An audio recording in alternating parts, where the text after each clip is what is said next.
sans doute la meilleure nouvelle de la soirée lyonnaise, c'est le retour au premier plan de ces deux Brésiliens, Bruno Guimarães, Lucas Paqueta.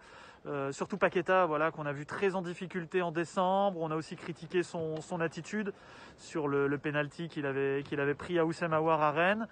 Là, franchement, c'était du très haut niveau quoi, dès ce début de match. Et donc la 8e minute, ouverture de Guimarães du gauche, parfaite, reprise du droit, tout aussi parfaite de Paqueta.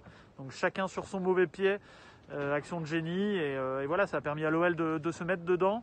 Et tous les deux ont ébloui, surtout en première période, par leur technique, leur jeu en mouvement, les feintes de corps, tout y était. C'était une belle panoplie, même si l'OL avait à peu près 30% du ballon. Mais on les a vus à l'œuvre quand même malgré tout, ces deux joueurs créatifs.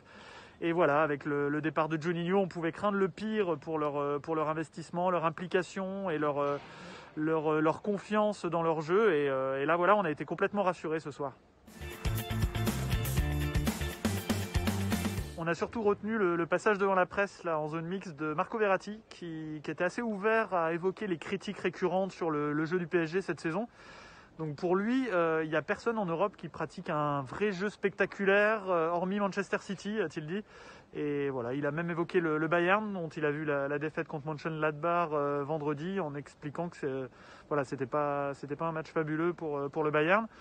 Et voilà, il est même revenu sur le coach Pochettino qui cristallise un peu ces critiques-là en disant le pauvre, le coach, il n'a jamais le temps de mettre en place des choses tactiquement aux entraînements, tellement le rythme était infernal au niveau du calendrier sur la première partie de saison. Bon, voilà, Marco, permet-nous de douter quand même. Je pense que les supporters de Liverpool, du Bayern, du Real et de peut-être pas mal d'autres clubs en Europe se régalent plus que ceux du PSG pour le moment. Ce n'est évidemment pas ce soir qu'on a découvert que Kylian Mbappé, à 23 ans, sait tout faire ou presque sur un terrain. Mais à la limite, s'il y avait un petit domaine où ses détracteurs pouvaient encore un peu le piquer, c'était sur la qualité de ses coups de pied arrêtés. On en avait beaucoup causé cet été avec le fait qu'il ait insisté pour les frapper avec l'équipe de France à l'Euro.